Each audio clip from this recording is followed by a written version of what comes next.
I think the outdoor dining thing is great. Mind you, it's a sunny day today. So, and I think that's sort of a metaphor for the whole thing. Is like, well, it's sunny today, but it might be like it was yesterday. You know, who knows? Who bloody knows what's going to happen? But I'm excited about it. I think we've all got a lot to look forward to. If you've dined out in Melbourne and you've been lucky, then you have eaten the food of Philippa Sibley. She is one of Australia's best loved chefs. She's a great person to have a chat to. And I hear, Pip, that you've just had a pretty bloody good schnitzel. Hello. I have. I just finished work at the European on Spring Street, one of my favourite jobs ever. And they have just launched a little sandwich bar that are selling their famous chicken schnitzels, but in roll form, in bread roll form, with the coleslaw and stuff. And it's heaving, and it was delicious. Nothing like a snitty sandwich. There is nothing like it. And look, there are so many things that we can't do in Melbourne right now during second lockdown. But on the other hand, there are so many things that we can do and can eat that we've never had the opportunity to eat before. Exactly. Can you cook give before. Yeah. Right. Well, yeah, that's true. As a chef, you're doing things that you haven't done before. So do you want to just talk me through that, you know, no, we can't, but yes, we can. Tell me about that from your point of view.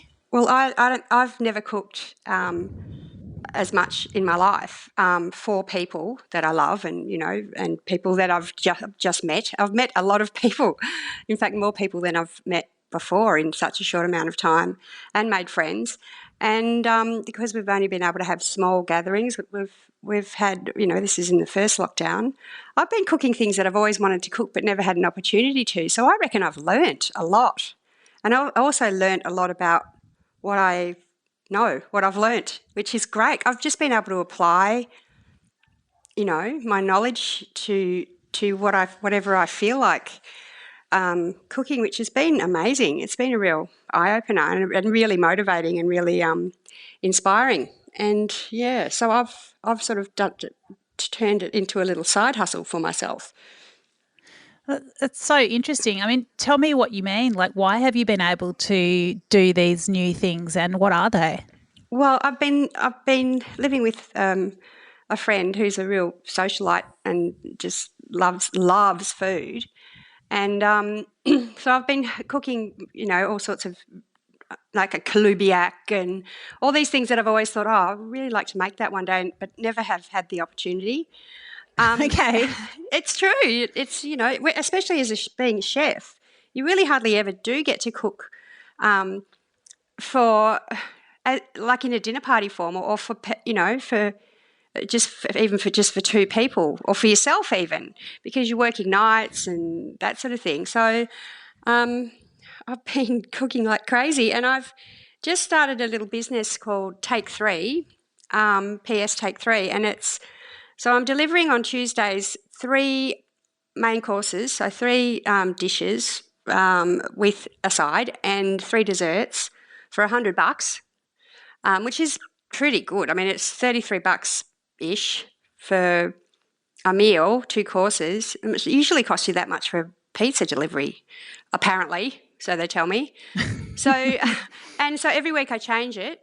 I do whatever I feel like doing, and I don't tell people what they're getting. So people think, I was thinking, people aren't going to order it because they don't know what's coming, and they love it. It's like getting a show bag, someone said. So that's great, yeah. It's been really fun, and it's kind of taken off a bit, which is awesome. But it's only 40 people, so I make everything. So it's not just people eating my dishes; it's people eating my food, and there's a difference. So I'm loving it. I'm having a ball with that, and people are adapting and coming up with some really ingenious ideas. Like, it's been really interesting, this second one. It started off pretty lousy, actually. The adrenaline and the sort of excitement from the first one was just lost on the second one. But yeah. I think it's the It was weather a bit of a changing as well. downer. I think the spring and everything feels a bit brand new, and it just feels like I'm so glad we're coming out of it now, because it's exciting, that we've got so much to look forward to. So, yeah, it's been good. I love it. I can really hear the excitement in your voice. And Yeah. I was feeling a little bit tired before I got on the call with you, and now I'm feeling super energized. So this is great. A friend of mine ordered your meal during the week, and she loved it. She sent me a photo of the menu, and it looked very exciting. She loved that mysterious aspect of it, not quite knowing what you're getting. Yeah. And dietary requirements also haven't been an issue either, which is amazing.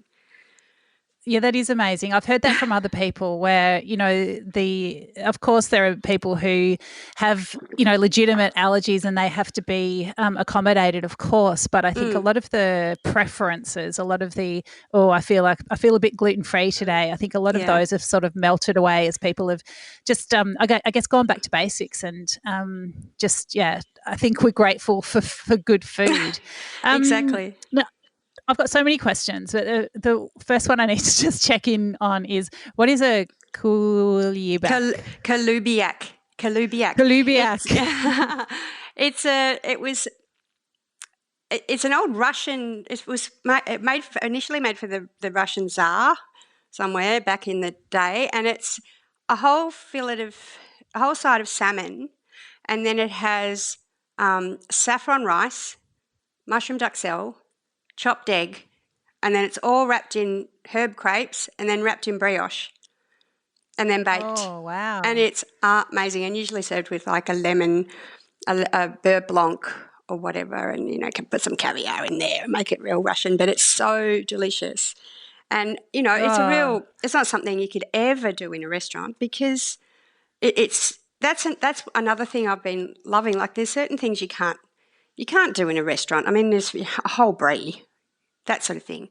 They're definitely not coulibiac. Very, very seldomly successfully. Things like beef Wellington. I mean, some people can pull it off because they know they're going to sell a lot. But if you sell one piece of coulibiac because people can't pronounce it, and that's a thing, piss a lot. Yeah, people don't order it. It's just so annoying. Once you've cut it, the salmon will continue to cook. And it's just one of those things that has to be served on point. So that's been something that I've really dug, doing those sort of big dinner party kind of shared, real sort of gala type things, which has been really fun. Yeah. And theme dinners and that sort of thing. It's been hilarious. So you've just been doing that for two people at home during this lockdown? Our neighbours as well. I was in an apartment with some people next door, and we were sort of became a bit of a family. So that, there was, maybe maximum 4 or 5 of us with me, and I didn't sit down very much because I've always got ants in my pants. So, but yeah, it's just that was the first one, and then after the first one, sort of let up for a while. We had a couple of gatherings, which was fun, but lots of practice and lots of fun has been had. So it sounds like a lot of those classic techniques as well. And I mean, you're known a lot for your desserts. I know you do other styles of food. I mean, you've worked more recently as a savoury cook first and foremost, but I think that you've probably resigned yourself to the fact that people will pigeonhole. Love they'll love your desserts. It's a shame when you're so good at something that you may get a little bit pigeonholed. But obviously you do lots of different styles of cooking. But what I know that you're so good at the classics, like you make a bloody good sauce, your custard's never going to have any lumps, your pastry is always going to be, just as crispy and buttery as it should be in all the right places. So it sounds like I guess in restaurants these days, sometimes you don't get the opportunity to make the most of all those techniques that you bedded down earlier in your career. Would that be fair? Yeah, it would be. It is different now. It's hard to Find good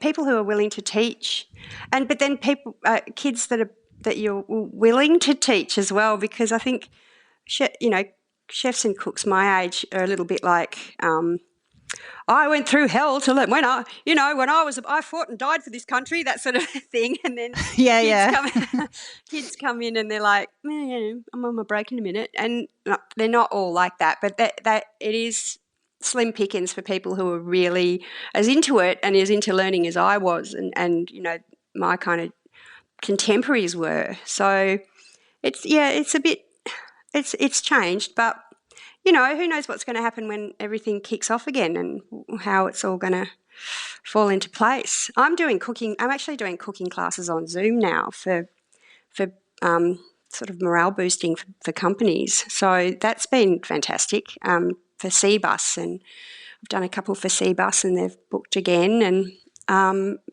so it's interactive, which is really good. That's so interesting. And what sort of dishes do you do for that sort of scenario? Well, I've done profiteroles with chocolate sauce, which was great. Yeah. I've done gnocchi with a mushroom bolognese. So real technique-driven things that people bugger up, So it's kind of demystifying or clarifying, why you need to use these potatoes. You can't use the ones that have gone a bit soft and growing, in the cupboard. No, they won't work. You just forget about it. And you have, with choux pastry, the oven has to be the right temperature. You can't just put them in and then turn the oven on. And just mistakes that people make, and I cook along with them and ask them to show me theirs. And, it's been really good, really fun. People have, I'd rather do that than a webinar or yoga or, it's great, but you know what I mean? It's not really, you could do that anytime, but to have someone who knows what goes wrong, because, I've learnt by making mistakes. I think it's the best way to really hone your skills is to stuff things up again and again, and then you're like, right, now I know. I'm sure you agree, Dani, that there's certain things that you just sort of have to dig your heels in and just keep doing it till you get it right, and then the penny drops. Yeah, you got to make a mess, clean it up, try again. Yeah, exactly. Make another mess, and clean it up, try again. Watching. I didn't learn from reading recipes. I learned from looking at pictures to start with, and then I learned from watching people. So actually having things like, there's no way I would have learned how to make puff pastry if I had to read it in a recipe. I wouldn't have bothered. No. But to be shown and to, it just makes such a difference. And people are absolutely loving it. And then they have something to eat at the end of it as well. Good outcome. Exactly. Sit down and have gnocchi for dinner.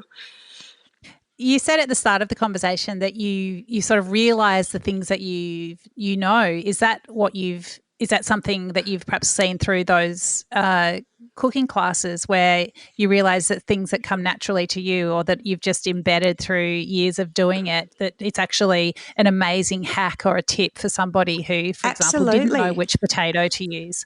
Absolutely. Right, interesting. That, and also, even something as simple as cutting an onion. To me, it's like putting on my socks. I forget. It's like, I remember being in maths class and the maths teacher would get really frustrated because he'd be trying to teach us bloody trigonometry or something, and we were all like, had no idea. And he had no idea why we had no idea.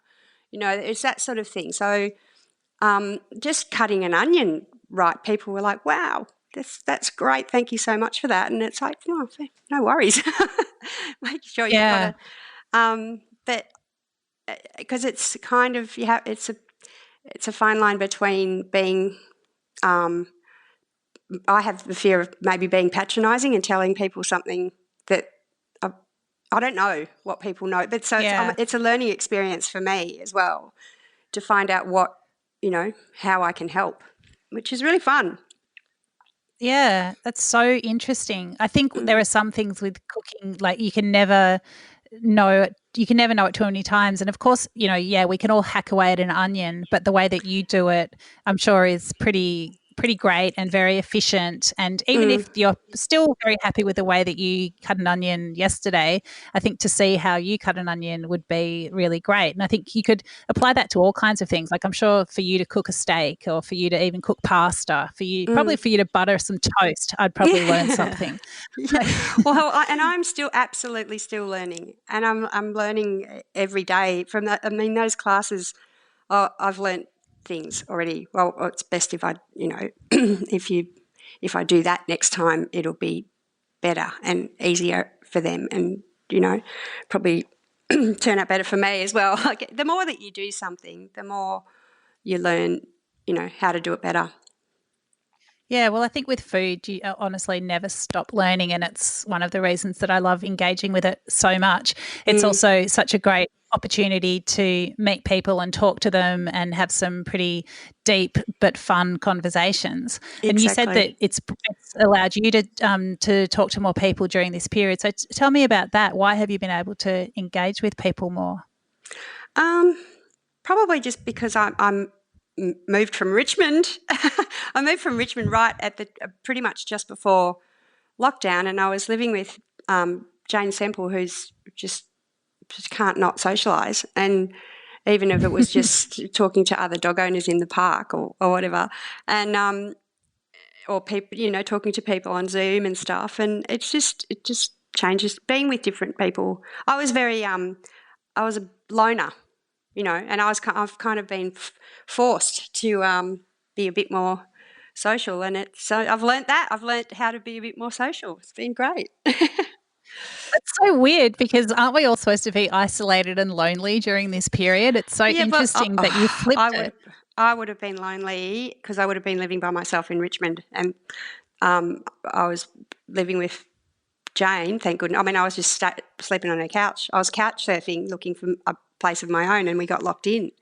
So lots of Scrabble, lots of cooking, lots of making jam and experimenting, and because I find it difficult to sit still. So, and making friends with the next door neighbours and that sort of thing. It was great. And Meat Smith was open. Hallelujah! That was a saviour. So and Collingwood really had a pulse still.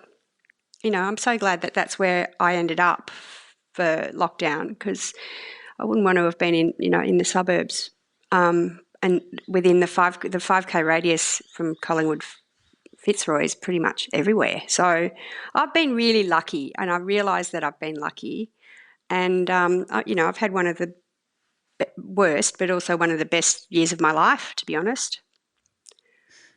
That's so incredible. So why was it one of the worst years of your life?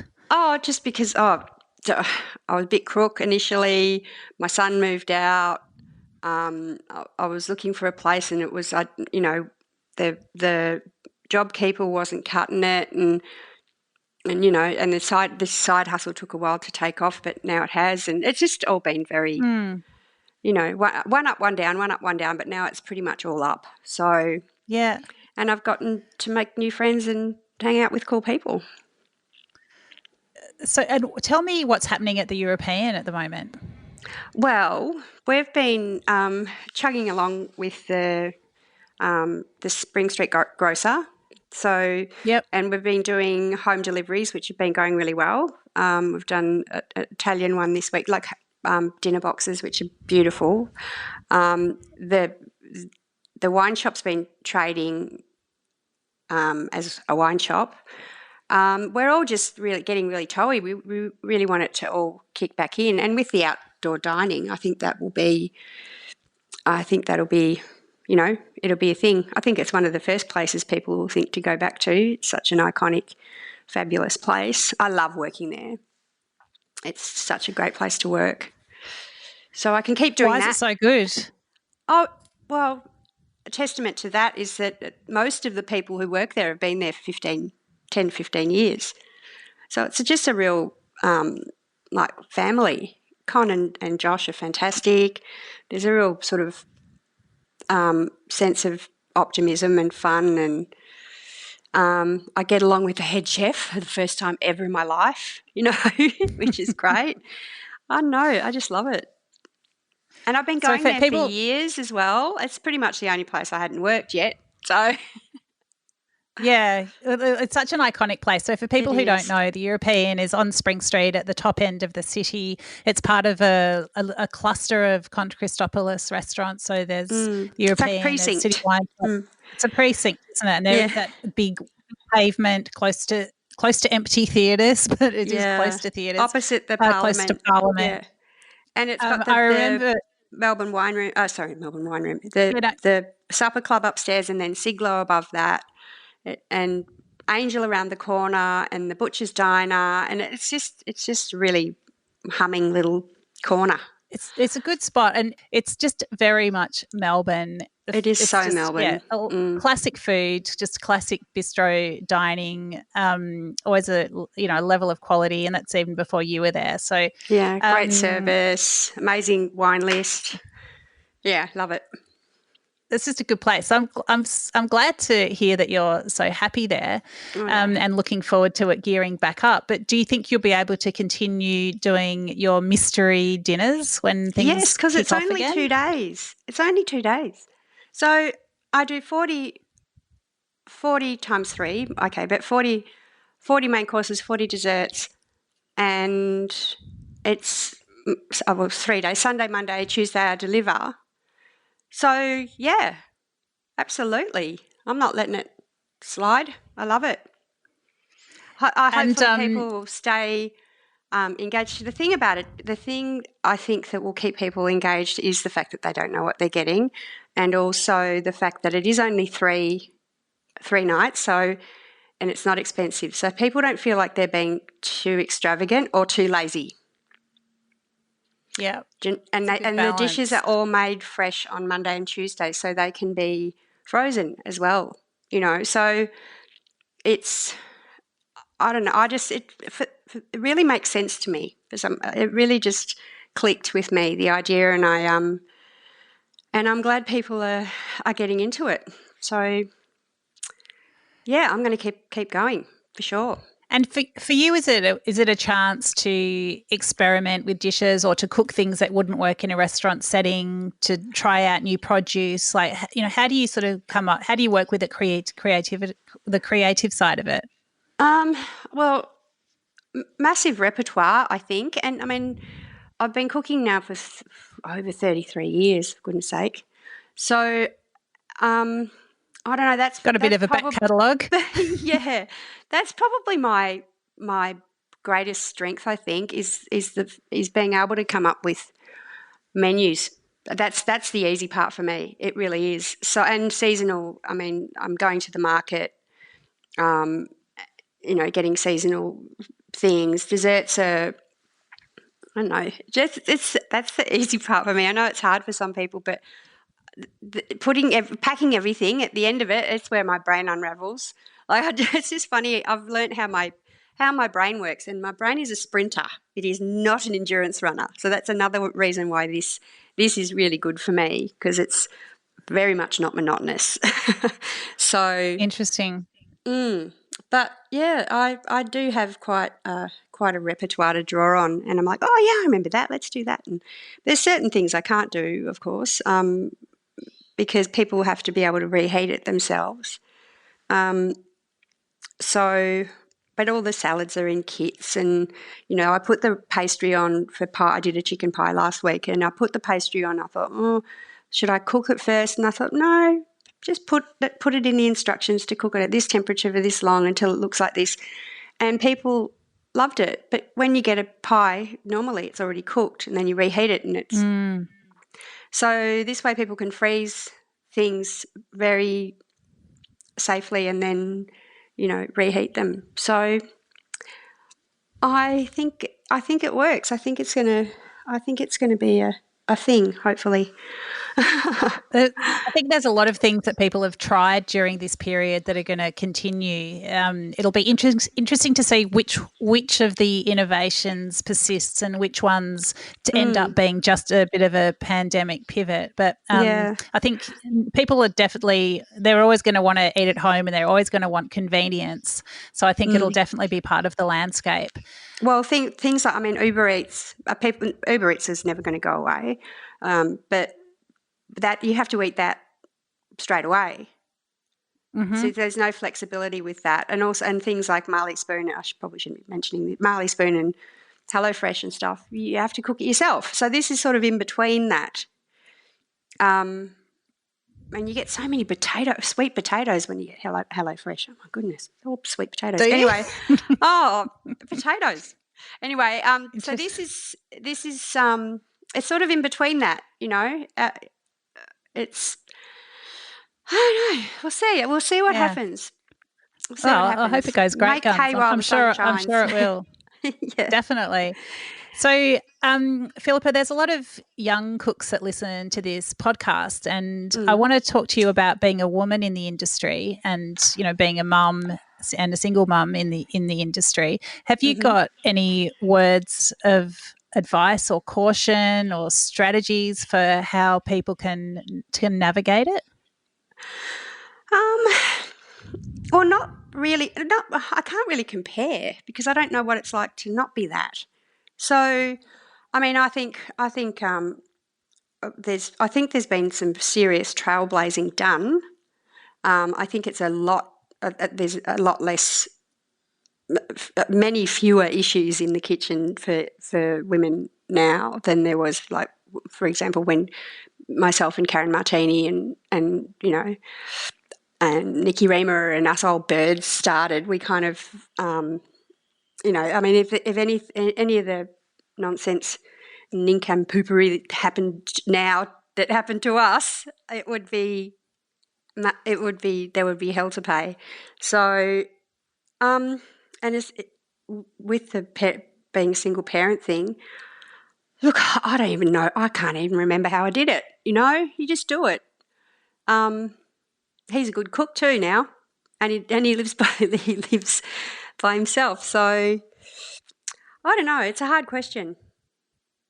Yeah, well, I remember talking to you over the years, and at times it would be there seemed to be a bit of negotiation that you would have to do with employers, or at least making them understand that you needed to be home for certain periods or for a certain certain number of nights.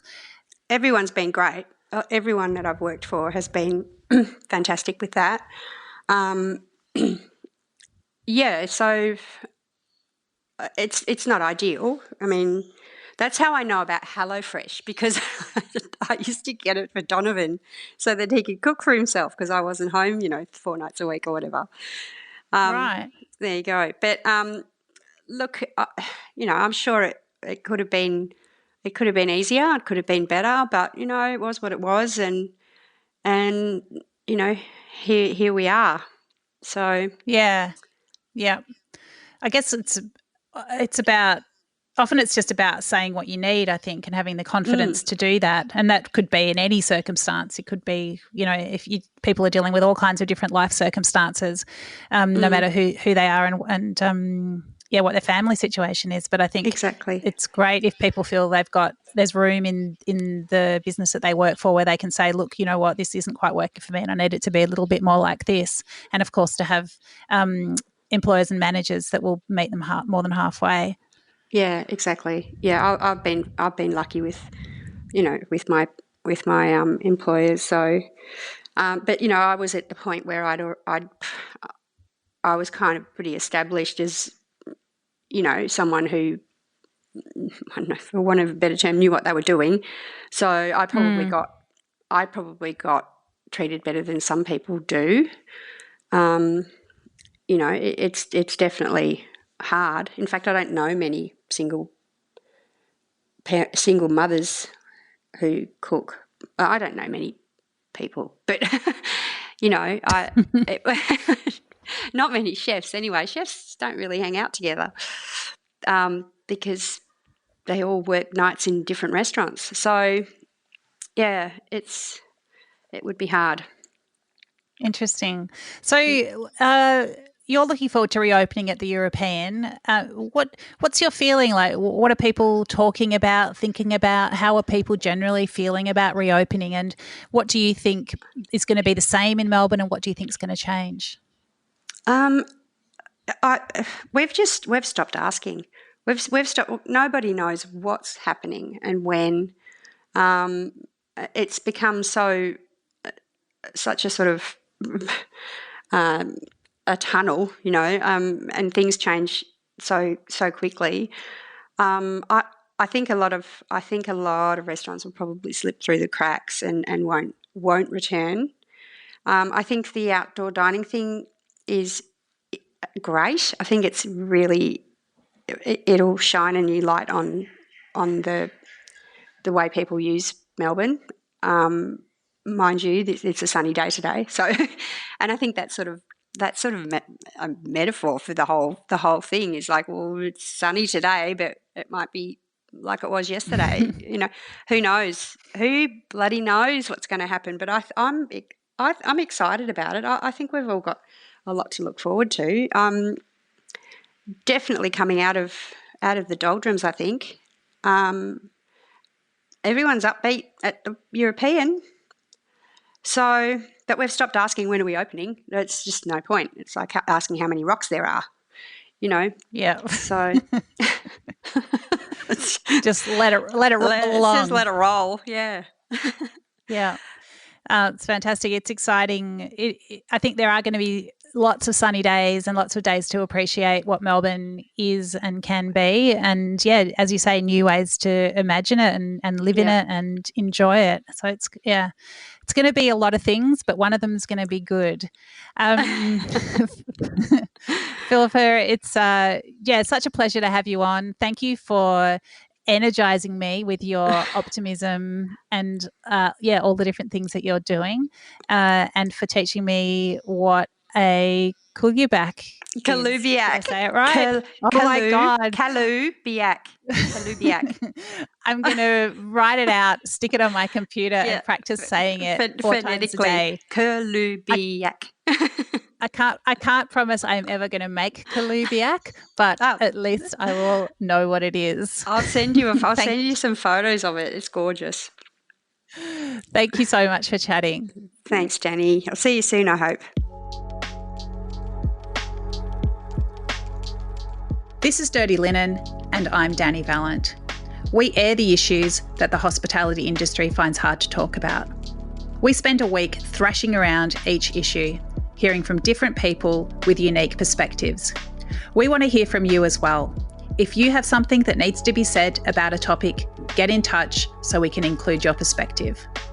Contact us at dirtylinen@deepintheweeds.com.au or hit us up on Insta at Dirty Linen Podcast. We can't wait to hear from you. This is a Deep in the Weeds production.